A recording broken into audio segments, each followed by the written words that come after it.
उसी दिन परशुराम जी का श्राप उसके ऊपर उदय हो गया कि जिस दिन तुमको मेरी विद्या की आवश्यकता होगी उस दिन तू विद्या भूल जाएगा। उस दिन शस्त्र चलाना भूल गया। एक दिन कभी भूमि से इसने बदला ले लिया था, भूमि को सूखी कर लिया था निचो करके अपने पराक्रम से। कहा जो ये पाउडर बनाए हो ना मिट्टी में, इसी में तुम्हारा जो है एक दिन अंत होगा। इसलिए अनावश्यक दोहन नहीं करना चाहिए। उस घटना से सोच लीजिए, पहाड़ को पहाड़ की जगह रहने दो, जल को जल की जगह रहने दो। कथा के साथ साथ में पर्यावरण सुरक्षा भी इसीलिए संदेश है। जो हम लोग पहाड़ों की जगह कहाँ है, पहाड़ पे, वहां के जो पत्थर ला ला करके अपने घर को हम पहाड़ बना रहे हैं तो भूकंप आएगा तो कौन सी बड़ी बात है। जिस मैदान को ईश्वर ने हल्का फुल्का खेती करके मानव को रहने के लिए बनाया है, उस जगह पे हम 20-20 मंजिला ऊंची लोहा कंक्रीट गाड़ करके कर देंगे तो बैलेंस नहीं आ जाएगा हमारा। तो कहते हैं कि जिस दिन जो होने वाला है वो तो होने होना है। आपका प्रारब्ध नहीं कम हो सकता है, वो भोग नहीं भोगना है। इसलिए जब कोई भी कष्ट मिले तो उसको प्रभु दूर कर दो, शंकर जी दूर कर दो, हे भोलेनाथ दूर कर दो, तो भोलेनाथ दूर करते रहेंगे। लेकिन उस कर्तव्य को बार बार छोटी छोटी वही बात आ रही ना करके दूर कराओ, भोग लो। जो भोगोगे वो मामला दूरा हो जाएगा, क्योंकि इस जीवन में नहीं अगले जीवन में हमको भोगना पड़ेगा। आगे की कथाओं में आपको धीरे धीरे सब पता चलता चला जाएगा। ये जो सुख मिला है, जो जीवन मिला है, एक जीवन के लिए थोड़ी मिला है। ये हमें एक दिन के लिए नहीं मिला है कि हमको पैदा हो गए चले आए। हमने 84 लाख योनियों में एप्लीकेशन लगाया है, प्रभु क्षमा कर दो, इस बार हमको बस एक बार मानव योनि प्राप्त हो जाए। ये सत्संग का अवसर किसी और शरीर में है? कोई शरीर में नहीं। सारे शरीर रोगी हैं, सारे शरीर कष्ट देने वाले हैं। कोई भी इच्छा पूरी कर ही नहीं सकते, सिर्फ भोग योनि है। जो योनि मिल गई, किसी के कुत्ते बन गए, बड़ी अच्छी किस्मत वाली, किसी वीआईपी के कुत्ते बन जाओगे। थोड़ी कम अच्छी किस्मत, सड़क पर के बन जाओगे। लेकिन क्या खाने तो वही मिलेगा ना। अब कुत्ता हो करके कोई इलेक्शन थोड़ी लड़ करके हम प्रधानमंत्री बन जाएंगे।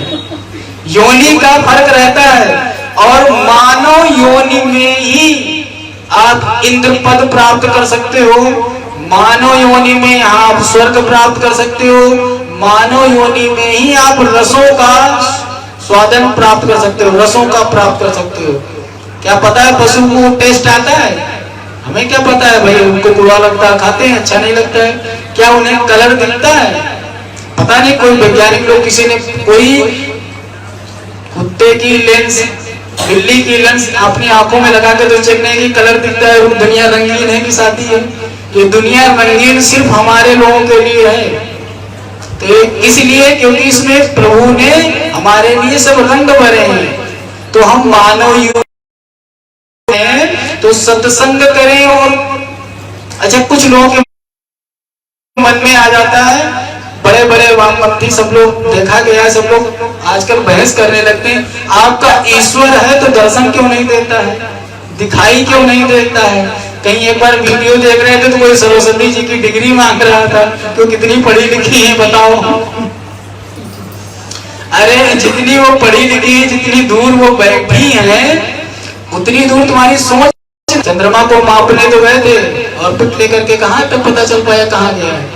लेकिन हमारे 50 रुपए कब कौन सा ग्रह कहाँ पे है, कब ग्रहण पड़ने वाला है, कब कौन सा मुहूर्त चल रहा है, कब अगर मौसम की जानकारी लगभग 70% 55 से पता चल जाती है, कब जाड़ा ज्यादा पड़ेगा, कब ज्यादा गर्मी पड़ेगी। अब श्री सूर्य जी कहने लगे बात तो सही है, टालो नहीं, हमें वो कथा सब लोग बताओ जिसके द्वारा सबका कल्याण हुआ है। तो कहते हैं कि किरात नगर में एक देवराज नाम का ब्राह्मण रहता था। वो संध्या से हीन हो गया। संध्या हीन का मतलब सुबह नहाना है, दोपहर में पूजा करनी है, शाम को पूजा करनी है, तो क्या हो गया, मनमौजी हो गया। न सुबह पूजा से मतलब, न शाम को पूजा से मतलब। अब शॉर्टकट अपनाने लगा। क्या करने लगा, ठग क्रिया करने लगा। अब ब्राह्मण था तो कुछ लोगों का विश्वास हो गया कि भाई ठीक ठाक आदमी होगा, तो क्या करता, वो सभी बिरादरी को ठगने लगा। कहता था वो ब्राह्मणों के यहाँ जाए तो अपने आप को तांत्रिक कहे कि मैं तो अवघड़ हूँ, हमको क्या जरूरत है नहाने धोने की, हम तो बस बाबा की कृपा से चल रहे हैं। तो ब्राह्मणों को चलो उन लोगों के पास कोई अवघड़ आ जाता है, ठीक है भाई जाओ। अब वैसे के यहाँ जाए तो बताया तुम्हारा रोजी रोजगार बहुत चलेगा, बस ये लाओ ये पूजा तुम्हारे नाम कर देनी है। शूद्रों के यहाँ चला जाए तो बताए लो तुम्हारे पशुओं के दूध देना ज्यादा हो जाएगा, तुम्हारी खेती ज्यादा होने लगी। अब नाना प्रकार उनके धन अड़पने लगा। कहते हैं अब वो गिरता ही चला गया। एक देख तड़ागे सा स्नातुम या तुम्हें सुरा वैश्याम शोभावतीं नामा दृष्टवा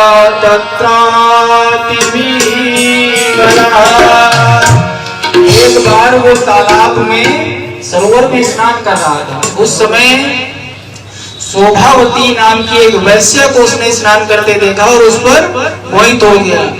अब जब किसी पर हमारा मोह प्रबल हो जाता है तो बहुत पुरानी कहावत कही गई है कि इसका कितना भी अच्छा मिल जाए लेकिन उसके आगे दुनिया बेकार लगने लगती है। उस जगह पे बैठे नहीं है, कहावत बाद में बता देंगे। बोलो शंकर भगवान की जय। अब क्या करें कि माता पिता समझाए, पत्नी समझाए, रिश्तेदार समझाए, लेकिन कुछ समझ में ना आए। तो पहले ठगे हुआ धन दिया गया, वो धन पूरा नहीं पड़ा, घर बेचने लगा, बर्तन बेचने लगा और कहता है सबको जो है मार करके सारा धन छीन ले जाए और वैश्य को दे दे। कब तक चलेगा? घर में पत्नी है, कितना भी कुछ करो धीरे धीरे आपको पूरा कर देगी, लेकिन जो नगर वधुएं हैं वो तो आप तक प्रेम आप तक तभी तक करेंगी जब तक आपके पास धन है, और धन खत्म तो प्रेम खत्म। अब जब इनका धन नष्ट हो गया, आचार विचार तो नष्ट हुआ ही हुआ, धन नष्ट हुआ, तब वो भी छोड़ के इनको चली गई। अब जब कुछ नहीं बचा तो जब हमारे पास कुछ नहीं बचता है तो हम लोग बड़े त्यागी बन जाते हैं। अब ये भी महाराज जब कहीं कुछ नहीं होता तो हम लोगों को मंदिर और गुरुद्वारे के ही प्रसाद नजर आने लगते हैं कि वहीं चले। प्रतिष्ठानपुर में गया, वहां पर शिव कथा हो रही थी, तो हर जगह सभी को पता है कि कथा के बाद प्रसाद तो मिलना ही मिलना है, कुछ ना कुछ तो पंडित जी लोग बंटवाते हैं। तो कुछ लोग अच्छा यहाँ पे एक बात और याद है कि पहले समय में जब सत्यनारायण कथा का प्रचलन हुआ था उसी समय कई और व्रत निकाले गए थे, उसमें खजूर बांटे जाते थे, मेवे बांटे जाते, ड्राई फ्रूट ऐसे भर के दिए जाते थे। तब हमारे यहाँ हम लोग पचीरी बचवा करके धर्म बचाने में लगे थे, लेकिन तब भी एक डलवा पचीरी में पूरा गांव निपट जाता था कि प्रसाद कुछ ना कुछ बटना चाहिए। तो कुछ लोग किस लिए आते हैं? प्रसाद के लिए आते हैं, कुछ लिए सत्संग के लिए आते हैं। अब गया शिवालय में मुखार बिंद से भगवान की कथा सुन रहा था। कथा सुनते सुनते क्या हुआ, कहते हैं जब वो इतना पीड़ित हो गया था, उसका ज्वर से पूरा शरीर जल रहा था, और उसी कथा सत्संग के बीच में ही उसके प्राण छूट गए, मर गया कथा सुनते सुनते। अब यमराज लोग आए कि आज तो मिला, जैसे कोई अपराधी अगर रंगे हाथ पुलिस के हत्थे चल जाए तो इंस्पेक्टर दरोगा दीवान बड़े खुश होते हैं, आज तो इनकी कुटाई कायदे से करेंगे, थोड़ा हाथ साफ हो जाएगा। महाराज यमराज जी आए कि आज एक पापी को लेकर चल रहे हैं, ये तो हमारे यहाँ चलेगा, आज इनकी जो है कायदे से पेशी होगी। लेकिन ऐसा कर ही रहते, उसी समय बड़े बड़े विशाल विशाल हाथ, गले में रुद्राक्ष पहने, त्रिपुंड लगाए और बड़े भयंकर रुद्रगण एकत्र हो गए और यमदूतों को पीट करके भगा दिया। अब तो बड़ी समस्या आ गई महाराज, जैसे कोई वारंट निकल चुका हो और उनपे कोई जाए अमल कराने के लिए और वहां से मोहल्ले में भगा दिया जाए। तब यमराज के पास गए तो कहने लगे कि भैया ये तो बात गलत है, ये नई ड्यूटी किसकी लग गई, हम लोग जिसको लेने जाए उसको कोई दूसरे लोग लेके चले आते हैं, आज से हम लोग वहां नहीं जाएंगे। यमराज जी समझाने लगे, देखो रुद्राक्ष पड़ा हो, शिवालय में बैठा हो और त्रिपुंड लगा हो और कहीं बेलपत्र के नीचे यानी बेल के पेड़ के आसपास भी अगर कोई बैठा मर जाए तो ये ड्यूटी तुम्हारी नहीं है, वो शिवगढ़ का है, वही लेके जाएंगे, कभी गलती से नहीं जाना। इसमें कोई तुम्हारी वो नहीं कि तुम चले गए वहां से तुम्हारी ड्यूटी खत्म हो गई है। शिव भक्तों को लाने का अधिकार तुम्हारे पास नहीं है। जब मेरे पास नहीं है तो तुम्हारे पास कहां से आ जाएगा। इसलिए शिव कथा के एक दिन के श्रवण मात्र से उस माता पिता के हत्यारे, पत्नी के हत्यारे, आचार विचारहीन लोग जो था वो उसकी मुक्ति हो गई। अच्छा, तो ये एक दृष्टांत सुनाया गया, इससे प्रमाणित हुआ एक और दृष्टांत सुनाया जाए कि चल जाएगा काम। सूत जी ने कहा कि देखिए ये तो मैंने इनकी कथा बता दी, तो सौनक जी कहने लगे ऐसा करिए थोड़ा विस्तार से एक और दृष्टांत, कोई और भी कथा है जिससे कल्याण हुआ हो। तब कहने लगे कि अच्छा तुमको और दूसरे की कहानी सुनाते हैं, सुनिए। कहते हैं समुद्र तट के निकट एक वास्कल नामक नगर बसा हुआ था। आज की भाषा में बताएं कौन सा था वो, जिसको फेमस करके लोग घूमने जाते हैं, कहते गोवा घूमा जाता है। समुद्र के किनारे वास्कल। अब तो सरकार को कभी उस जगह पे लोग पैसा खर्चा करने, नशा करने, दारू शराब पीने, पार्टी करने लोग ज्यादातर जाया करते थे। अब गोवा के निवासी ये सुन के ना कहते कि हमारे यहाँ बुराई हो रही है, कुछ क्लबों में सुना है हमने, मैंने देखा नहीं। सार्वजनिक जगह पे कभी दिक्कत हो जाती है ना कि लोग क्यों कह रहे हैं। अच्छा, हम लोग वास्कल नगर को ही लेके चलते हैं, वो शब्द वापस लिए हैं। बोले शंकर भगवान की जय। उस नगर में कुटिल, कुबुद्धि और धूर्त लोग रहते थे। कैसे? कुटिलता कैसी थी वास्कल नगर में कि जैसे भी साम दाम दंड भेद से ऐसा व्यापारिक सिस्टम बनाया जाए कि यहाँ आने वाला अपना पूरा रुपया खर्चा करके जाए, पूरा। खल कैसे थे कि रात बिरात घूमते मिल जाओ तो आपका सारा सामान, गाड़ी, रुपया, पैसा चोरी कर लिया जाए। कुकर्म को कहा गया जो कर्म करने वाला ना हो, तो वहां पार्टियां बड़ी बड़ी होती थी। वहां पर स्त्री कहती थी कि मैं स्वतंत्र हूं, अपने मन का काम करूंगी।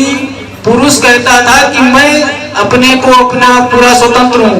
तो खाओ पियो मौज मस्ती, रात में क्लब पार्टियां, यही सब उस पूरे गांव का वातावरण बड़ा दूषित था। जैसे रामचरितमानस में कहा गया है, सब नर काम लोभ रत क्रोधी, देव विप्रस्तुति संत विरोधी।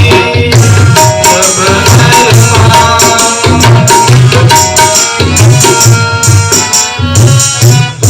गुण मंदिर सरपत त्यागी, भजहि नारी पर पुरुष अभागी।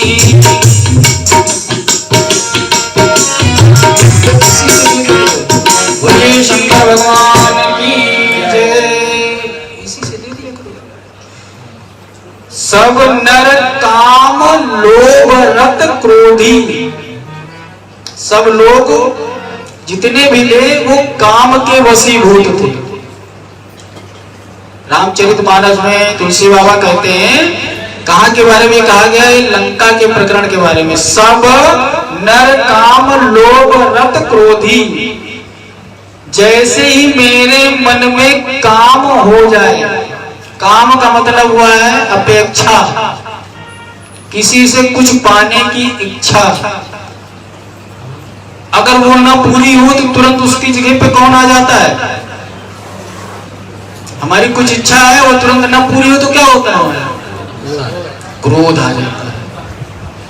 तो काम के बाद क्रोध आ जाएगा, और क्रोध अगर जैसे आ गया तो क्या हुआ?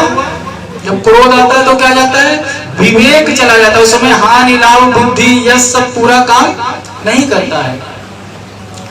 तो गुण मंदिर सुंदर पति त्यागी, वहां की स्त्रियां कैसी थी कि अपने पतियों को छोड़ करके पार्टी करने जाती थी। अब उसी नगर में एक बिंदु नाम का व्यक्ति रहता था। उसकी पत्नी की शादी हुई, उसकी शादी हुई, नई पत्नी मिली, तो क्या करें कि दोनों लोग साथ में रहना चाहिए। तो क्या करें, बिंदुक जाए नाइट पार्टी में। नई शादी हुई, चंचुला पत्नी का नाम था, वो घर पे रहे।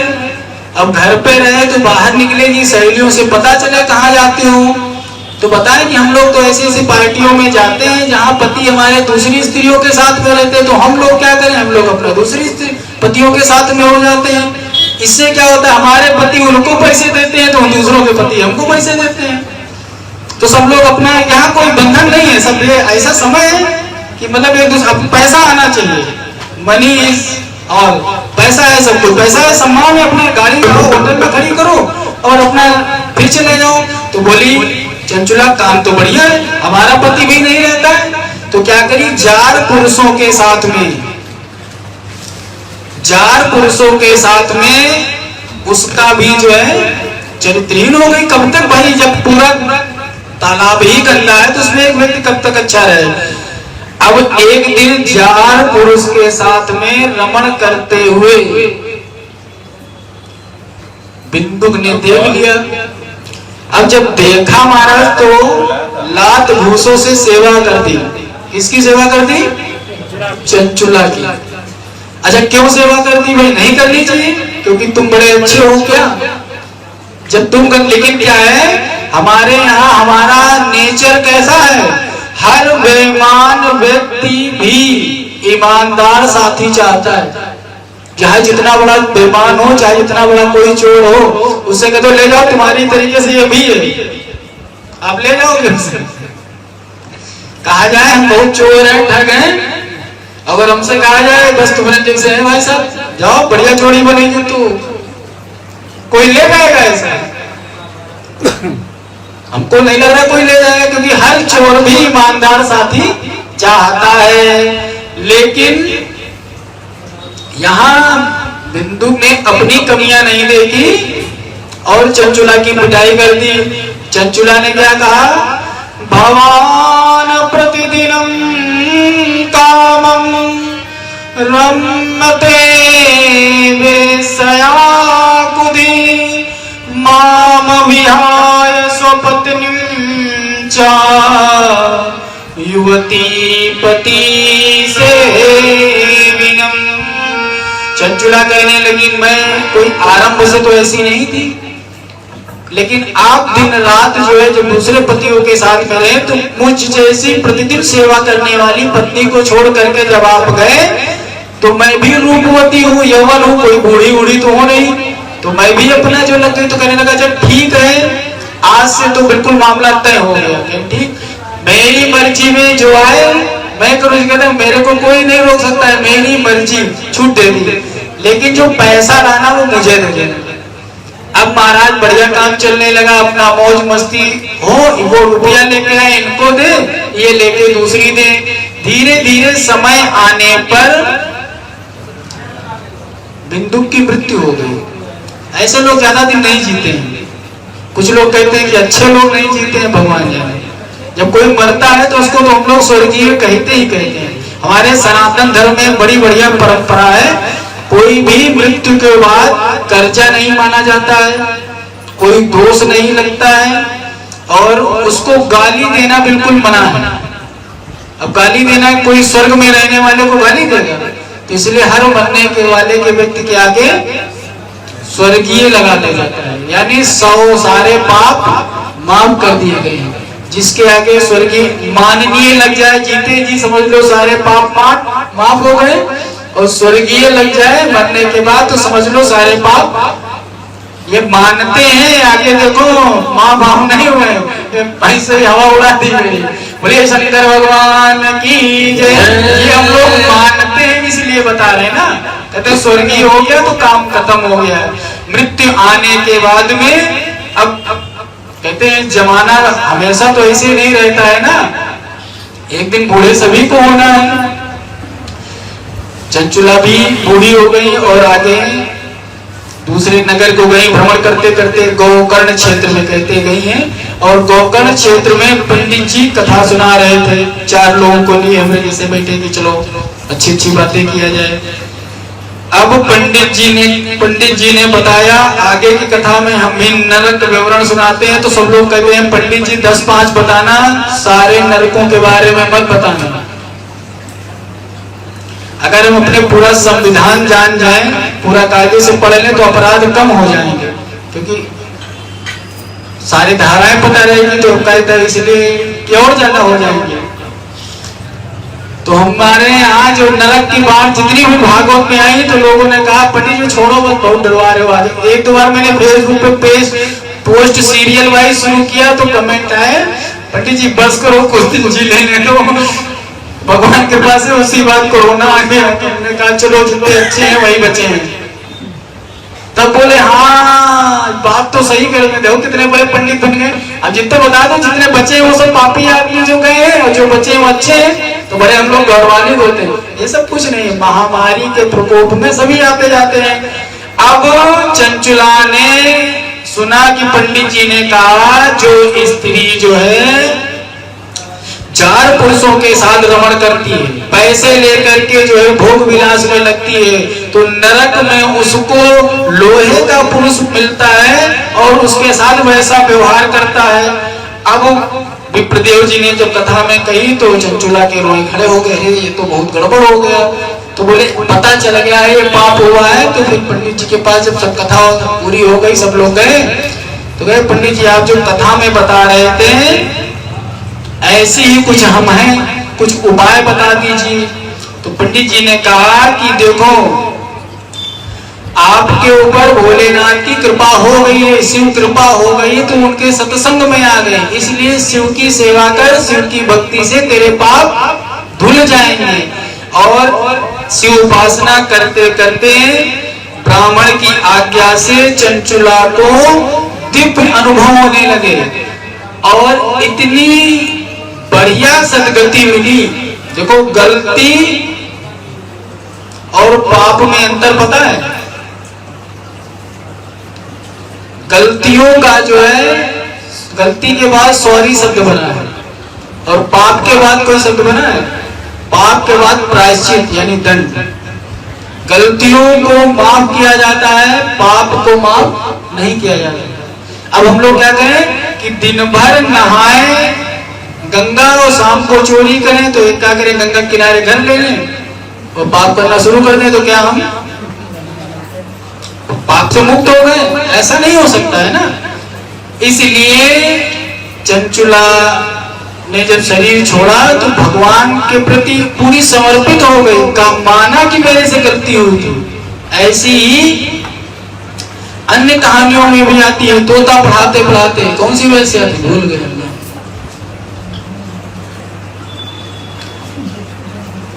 कौन सी वैसे थी जो तोता पढ़ाते पढ़ाते? बोलो शंकर भगवान की जय। अब चंचुला की जब मृत्यु हुई तो कहाँ जाएगी? स्वर्ग नरक से तो कोई मतलब है नहीं, उसको भी शिवलोक प्राप्त हुआ। वो माँ पार्वती की मुख्य सेविका बनी और बढ़िया जो है उनका अच्छा सा श्रृंगार करे, मेहंदी लगाए और जैसे अपना वो मेकअप करती थी पूरा विद्वत, तो पार्वती जी का भी पूरा श्रृंगार करे, बाल खींचे। पार्वती जी बड़ी प्रसन्न हो गई और कहने लगी कि हे माँ आपकी जय हो, नित्य तारीफ करे। तो माँ एक दिन कहीं क्या चाहती हो बेटी, तुमको कुछ चाहिए जो तुम रोज जो है? नहीं माता जी ऐसे ही आप प्रसन्न रहिए, बस हमारा हमको कुछ नहीं चाहिए, आप प्रसन्न रहा करिए। पार्वती ने जब चंचुला का कथन सुना तो जैसे हम लोग को कोई चाह हो, पापा सामान ला के दे, लेने की इच्छा बहुत है लेकिन कह ना पाए तो पापा कहें ले लो, नहीं पापा रहने दीजिए, आप पापी रखिए, मन नहीं है तो पापा हो कहते हैं भाई ठीक है दे दो भाई, लालची नहीं है, इसको दे देना चाहिए महाराज। इसीलिए माँ ने कहा नहीं पूछो क्या चाहिए तुमको कुछ है अंदर भाई? तो इसने कहा कि माँ सत्संग के प्रभाव से, शिव कथा के प्रभाव से मुझे आपके चरणों में सेवा का अवसर मिला, लेकिन मेरे से भी ज्यादा मेरा दुष्ट पति था, पता नहीं उसका क्या हुआ होगा, था तो पति माँ। इसीलिए गौरी जी की क्यों पूजा करी जाती है? गौरी जी सभी के सुहाग को कोई कष्ट नहीं होने देती है, अपने तरीके से हमेशा सबका सुहाग अमर रहे। इसीलिए कोई भी जितनी भी सुहागिन स्त्री होती है सब गौरी जी की पूजा करती हैं कि सुहाग बना रहे, सदा सौभाग्यवती रहे। और गौरी जी की जो मुख्य सेविका अगर उसका पति, तो बोले पता करो कहाँ है, तो बोले कि बिंदुक जो है एक पिशाच बना पड़ा है एक पर्वत पे, उसको पृथ्वी लोक पे भी नहीं जगह मिल रही, एक पिशाच बन गया है विंध्याचल पर्वत पर, वह पिशाच योनि में दुख भोग रहा है। किस पर्वत का नाम भी ले लिया, विंध्याचल पर्वत। मतलब जहां ऐसी कह दिया गया कि कैंट एरिया में कोई चोर छुपा बैठा है, तो उसको ना वहां खाना मिलना ना पीना मिलना। मिलिट्री वाले मेरे सैनिक भाई जिस दिन पा जाएंगे तो उसको, तो वो बेचारा चुपचाप ही बैठा रहता है। पार्वती जी ने उनके कथा सुनाने के लिए पूरी व्यवस्था की करते हैं, तुम्बुरु को विंध्याचल पर्वत पर भेजा कि जाओ इसको शिव कथा सुना दो, जाकर के इसको पिशाच योनि से मुक्ति मिल जाए। अब कथा सुनने के बाद जो पिशाच बना कष्ट भोग रहा था उसका प्रतित्व दूर हुआ, और तुम्बुरु ने जब शिव कथा का महत्व और सातों संहिताओं का विधिवत श्रवण कराया तो वह मां पार्वती के गुण गाने लगा, और बिंदुक दिव्यात्मा होकर विमान पर बैठ करके वो भी महाराज शंकर जी के साथ में कैलाश। अभी तक तो हम लोगों को ही पता है कि भाई कैलाश पे ही उनका निवास स्थान है, तो शिव लोक को वो प्राप्त हुआ। इस प्रकार शिव जी कहने लगे, सौनक जी कहने लगे कि आपने ये दूसरा वाला जो दृष्टांत सुनाया है इससे तो हमें लग रहा है कि हम लोगों को समझ में आ जाएगी बात, क्योंकि कलयुग में लोगों के काम की बात है, ऐसे ही सब लोग होंगे आगे चल के। तो जो शिव कथा का दूसरा बताया गया ये महत्व में हम लोग आए, और इस महत्व को सुनने का जो प्रभाव है ये सुन लीजिए। जो इस पापहारी इतिहास को सुनता है कहते हैं उसके इससे पहले के जो किए गए पाप हैं वो नष्ट हो जाते हैं। तो आज से आप लोग पुराना अकाउंट मान के चलिए कि पाप नष्ट हो गया है, लेकिन अब ये नहीं कि पुराना नष्ट हो तो नए कोई जमा करने मौके पे काम आ जाए। बोलिए शंकर भगवान की जय। कहते हैं कथा की विधि बताई गई कि कथा कैसे करना चाहिए, कथा का स्थान क्या होना चाहिए, तो बार बार सब जगह बताया गया। विरक्तो वैष्णवो विप्रो वेद शास्त्र विशुद्धि कृत दृष्टांत कुशलो धीरो वक्ता कार्यने दुष्प्रहा। दे दिया आप ना दिया, सॉरी सब। बोलिए शंकर भगवान की जय। अब कैसा होना चाहिए, विरक्त होना चाहिए, हरिहर भक्त होना चाहिए। जो वक्ता है वो किसी देवता का आलोचक नहीं होना चाहिए। विरक्त का मतलब हम हर बात में बिल्कुल लोभ की, लालच की और पैसे की बात तय करने लगे, कथा बेचने लगे। ऐसा कभी भी अभी तक ये बचा हुआ कि व्यास लोग कथा नहीं तय करते हैं, लेकिन अब संस्कार आते चले जा रहे हैं कि वो भी बड़े जो हो जाते तो पहले ही बता दिया जाता है कि हम तो कुछ नहीं लेंगे, लेकिन हमारे इनका पेट बड़ा है। तो बोलिए शंकर भगवान की जय। तो कहने का मतलब जिससे जिसकी अच्छा लगे, जिसके प्रति श्रद्धा हो, जिसको जानते हो कि वैष्णव है, ब्राह्मण है, दृष्टांत में कुशल है, धीर है और अस्पृहा, लालची नहीं है, ऐसे व्यक्ति से कथा सुननी चाहिए। कथा में बैठ करके जो पान खाते हैं कहते हैं उनको नरक यातना सहनी पड़ती है, यमदूत उसको विष्टा का पान कराते हैं नरक में। वक्ता से ऊंचे स्थान पर जो बैठ करके कथा सुनता है उसको पिशाच बनना पड़ता है। पिशाच, हाँ, हनुमान जी को भी बनना पड़ा था, पता है? अपने श्री कृष्ण भगवान अर्जुन को प्रिय शिष्य कर रहे थे, अब हनुमान जी को बर्दाश्त हो सकता था कि भगवान श्री राम जो है किसी और को प्रिय प्रिय कहें। जैसे किसी पिता, कोई पिता अपने छोटे से बच्चे के सामने दूसरे को बता दे मैं तुमसे बहुत प्यार करता हूँ, तो मुंह नोच लेता है छोटे बच्चे, हमसे ज्यादा क्यों प्यार करते हो। अब हनुमान जी को बुरा लग गया, अरे यार इन्होंने जो है कथा सुनी है, जो गीता का श्रवण किया है, तो हम भी तो सुन रहे थे, एक बार मेरा भी तो नाम ले लो। जैसे ये कहा वैसे भगवान श्री कृष्ण ने कहा कि आप पिशाच हो जाओ।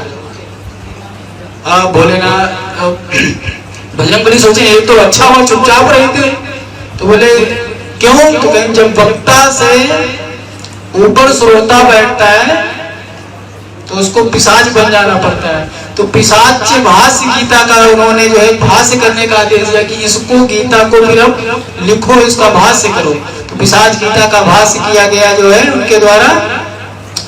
फिर इसीलिए बोला गया कि वक्ता से नीचे रहो। दूसरी चीज क्या है, अगर कुछ लेना है किसी से तो गुरुत्वाकर्षण का नियम भी लागू होता है। कोई भी चीज ऊपर से नीचे की ओर आती है, नीचे से ऊपर जाने के लिए टुल्लू लगाना पड़ता है, प्रेशर देना पड़ता है। तो कथा सत्संग में अगर प्रेशर लगाना पड़े तो महाराज फिर राधे राधे है बिल्कुल। इसलिए सरलता से वो बात आपके हृदय तक चली जाए। इसलिए हमेशा जिज्ञासु बन करके, और कोई अगर प्रश्न आ रहा है तो उसको नोट कर लीजिए, एकांत में आप पर्ची लिख करके बता दीजिए ये शंका है हमारी, इसको दूर कर दिया जाए। और बीच में तर्क कुतर्क नहीं करने चाहिए। शिव महापुराण भगवान का, शिव का ये कहते हैं शब्द रूपी विग्रह है, इसको पूरा जैसे कानों से श्रवण करते जाओगे वैसे हृदय में शिव मूर्ति आपकी बनती चली जाएगी। इस प्रकार जब महत्व पूछा गया तो कहा गया कि आप अब हमको बड़े सही समय पर मिल गए हो। श्री सूत जी से सौनकादि ऋषियों ने कहा आपने महत्व बता करके इतना बढ़िया जो है महत्व हमें समझाया है कि अब हमको इससे अच्छा वक्ता नहीं चाहिए। अब आप हमको पूरी शिव पुराण की कथा सुनाइए, जब तक ये चलेगा हजारों वर्ष तक सत्संग, तब तक हम आपसे शिव पुराण की कथा सुनेंगे बैठ करके। कथा की समाप्ति पर कहा गया यजमान के लक्षण बता दें, क्या क्या यजमान को करना चाहिए कथा के लिए। रहने देंगे तो बताएंगे, करना पड़ेगा। बोलिए शंकर भगवान की जय। कथा की समाप्ति तक कहते हैं पत्तल में भोजन करें, जमीन पर सोना चाहिए, एक समय भोजन करें। अगर उपवास व्रत नहीं रख सकते हैं तो एक समय भोजन कर सकते हैं। और कथा में नींद ना आए, गैस न बने, उलझन ना हो, इसलिए भोजन को खासकर रोका गया है। बाकी मना नहीं कर दिया गया कि बीपी लो हो जाए, चक्कर आने लगे, एकदम से गैस ही बन जाए, तो हल्का फुल्का खा पी करके भी सत्संग जितना हो सके कि अब इतना खा के भी ना हो कि बार बार नींद आने लगे। और नींद दो तीन चीजें ऐसी हैं, कभी किसी को देखना हो, देखो माताओं में तो ये गुण होता है, माताओं की एक शक्ति है जो पुरुषों को नहीं पता है, कहिए तो सार्वजनिक रूप से बता दें। माताओं के पास शक्ति, उनको आप चाहे जिधर से देखो, चाहे सोते हुए, चाहे जैसे देख लो, वो जान जाती है कि हमें कौन देख रहा है। गलत है कि सही है? नारद जी को चंचुला ने बताया था, स्त्री गुण आएंगे आगे में, तो उसमें ये पता चल जाता है कि उनको कौन देख रहा है। और दूसरा गुण है, किसी को अगर जानना हो कि हमें देख रहा है कि नहीं देख रहा है, कि नाटक कर रहा है, अगर आप उसके सामने जमुआई लेंगे तो जो आपको देख रहा होगा तो आपको वो भी जमुआई लेने लगेगा। बोले शंकर भगवान की जय। अब यजमान को कामादि विकारों से, देखिए पहले सारी चीजें तय कर लीजिए, कैसे करना है, कहां से करना है। ओखली में सर देने के पहले पूरी व्यवस्था कर लो, हेलमेट पहनना है कि नहीं पहनना है। अगर दे दिया तो फिर क्रोध नहीं करना चाहिए, निंदा नहीं करनी चाहिए, आलोचना नहीं करनी चाहिए। चुनाव के पहले हम सारी चीजें देख लें कौन कैसा है। निंदा करने से, डांटने से, क्रोध करने से कथा का पुण्य नष्ट हो जाता है। संगीत